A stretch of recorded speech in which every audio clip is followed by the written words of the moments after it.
Welcome to the Fear and Greed Daily Interview. I'm Sean Aylmer. Just 2 years ago, the outlook for the tourism industry was pretty grim. It's incredible to see just how well the sector's bounced back. But just how different is it from the sector pre-pandemic? How many operators came out the other side? David Anderson is the co-founder and CEO of Big Red Group, the parent company of brands like RedBalloon and Adrenaline. David, welcome to Fear and Greed. Thank you for having me, Sean. So how'd you do it? How did you get through COVID? Look, there was a moment in March 2020 where we had about $300 and something worth of revenue for the day. And I must confess, I was wondering about making payroll.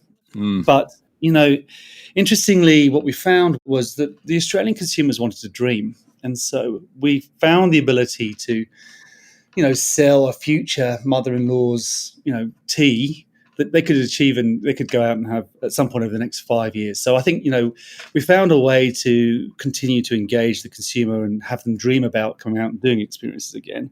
And that was the fundamental savior, I think, for our business at that point in time. Okay, so I should probably take a step back. For those who don't know either RedBalloon or Adrenaline, you are, you sell experiences. Is that the best way to describe you?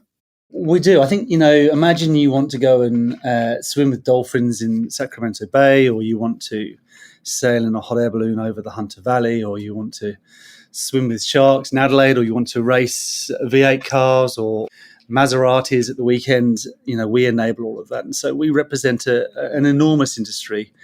We have about 3,000 suppliers who seek to shift the way you experience life and give you that opportunity. Have experience. I remember RedBalloon in its very early days, and you have been great marketers of the product, but it seems to me experiences weren't a thing 20 years ago or 15 years ago, or maybe they were, but just not well known.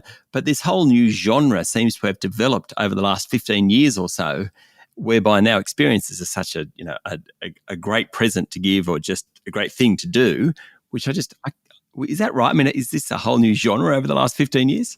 Well, I think it's growing enormously. Obviously, I believe in the big wave of stories over stuff. And I think it is actually a relatively small percentage of a gifting spend today. It's actually only about 5% of the gifting wallet and experience. And one of the big jobs we have, of course, is to increase that as a percentage of total spend and have people give up Tonka toys and physical stuff in return for experiences. But that said, the experience industry is growing at about 15 to 16% a year. It's about a $1.5 billion marketplace in Australia today.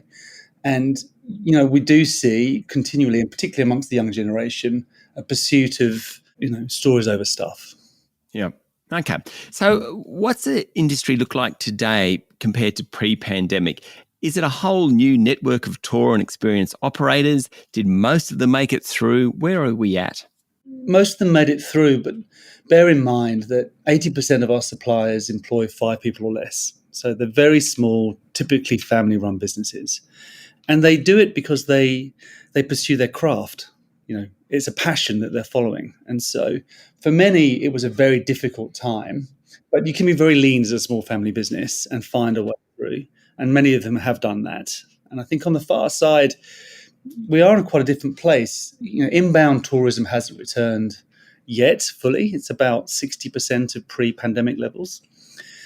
China's actually only about 25% of pre-pandemic levels, which used to be a huge part of the inbound tourism market for us. Whereas Australian outbound's actually about 80% of pre-pandemic levels. And so there are more Australians leaving than there are tourists coming in right now, compared to pre-pandemic. And so I think, what they see in that, of course, is some volume challenges for themselves. On top of that, they are facing some existential challenges around their cost base. Fuel is 40% more expensive than it was pre-COVID. Access to staff is extremely challenging.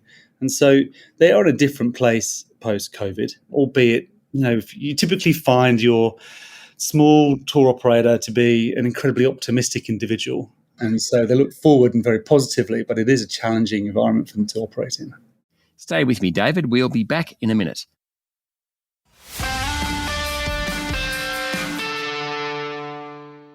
My guest this morning is David Anderson, co-founder and CEO of Big Red Group. I'm just interested, how do you coordinate the thousands of suppliers you have? Well, first of all, there are probably about 40,000 Right. people that be in the space, or small businesses in this space in Australia and New Zealand. So we only have about 10% of those guys, and we take the best of the best. We consider ourselves to be a curator of the Hmm. experiences, and we do that so that our guests and our consumers can feel really confident and have a lot of trust in our brand and what we deliver. To be a member of our marketplace, there's probably a 12-point process to step through in terms of GST register, anti-slavery, et cetera, et cetera, et cetera. The Yep. whole point of process that we step through to ensure that the product that we're going to represent is fit for purpose. But we do an extremely good job of supporting the cash flows of those operators. And so if people book to go on experiences through our network, then the operator is paid typically on the day or in the week that the customer turns up. We offer a significant amount of infrastructure and support to help them improve the quality of their products. And most of all, what we try and do is deliver them customers, right? And so Yep. what we find, of course, if you're and I always talk about the narrowbeam paddleboarder, but if you think about a small operator, typically he's trying to figure out how to win customers online. We're a very different type of animal. We're a very large spender of performance spend with Google and so on. And so we're typically fishing in different ponds to the small operator. And so we can offer them adjacent and incremental customers over what they might find themselves. Okay. So who is the typical customer, or is there no such thing as a typical customer of one of, RedBalloon or Adrenaline? I think about brands as the jobs they're hired to do. And so RedBalloon is very much a gifting brand, whereas Adrenaline, much more about adventure and outdoor, and for myself and getting out there and enjoying Australia and what it has to offer. Our Experience Oz brand is a travel brand. And so I'm going to the Gold Coast for the weekend and I want to get my theme park tickets and so on and so forth. And so, what we have is a very wide range of brands. On top of that, we also wholesale our inventory through third-party audiences like all the auto clubs in Australia or the airlines, or indeed for international online travel agents, for their guests coming into Australia, we wholesale our inventory as well. And today, I think we are the largest wholesaler of inventory into ANZ of experiences in the world. And so I think we have a really broad range of people that would use our products, whether they're buying for themselves or whether they're buying a gift. Okay. So what are the most popular experiences then? Look, it changes a lot. Actually, at the moment, one of the fastest growing categories is little homes. And we're really proud of our relationship with Unyoked. It's a fantastic product, and the opportunity to digitally detox and be in a little home for the weekend is hugely popular alongside glamping and getting out there. Hard to get away from some of the traditional bucket list experiences like hot air ballooning and V8 car racing. But, again, it really depends by brand. For example, again, in our local agent business, which does concierge ticketing through hotels across Australia, 60% of visitors to Cairns don't book something to do until they get to Cairns. They want to know what the weather's going to be like. And so, Wow. at that point in time, they'll figure out what it is Yeah. they're going to do, and it's going to be pretty weather dependent. Yeah. So tell me, where is the Australian tourism sector up to now? We've been very much talking about the Big Red Group, but what about the industry as a whole right now? How's it going? As I said, I think they face quite existential issues. As a small business community, they don't have the same access as, say, the airlines or the hotel industry. And so, they're quite challenged around staffing. They're quite challenged around inbound demand returning. Interestingly, domestic travel spend is up 25% since pre-COVID. So, the domestic audience are out there traveling and experiencing Australia, but international tourism is yet to return back, and that is creating a hole for them.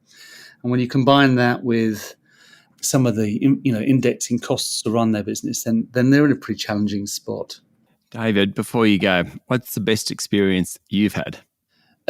Well, experiences, in my view, are best shared, and often it's about the carpenter behind the chair, the people you meet. This last weekend, I took my oldest son driving Lamborghinis, which he absolutely loved. I mean, he would say, it wasn't that fast, Dad. But to share that moment with your oldest son's great.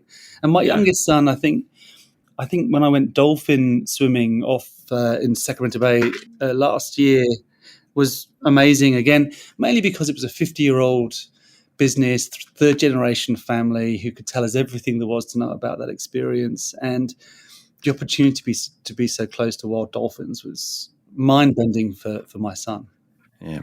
David, thank you for talking to Fear and Greed. You're welcome. That was David Anderson, co-founder and chief executive officer of Big Red Group. This is the Fear and Greed Daily Interview. Join us every morning for the full episode of Fear and Greed, Australia's most popular business podcast. I'm Sean Aylmer. Enjoy your day.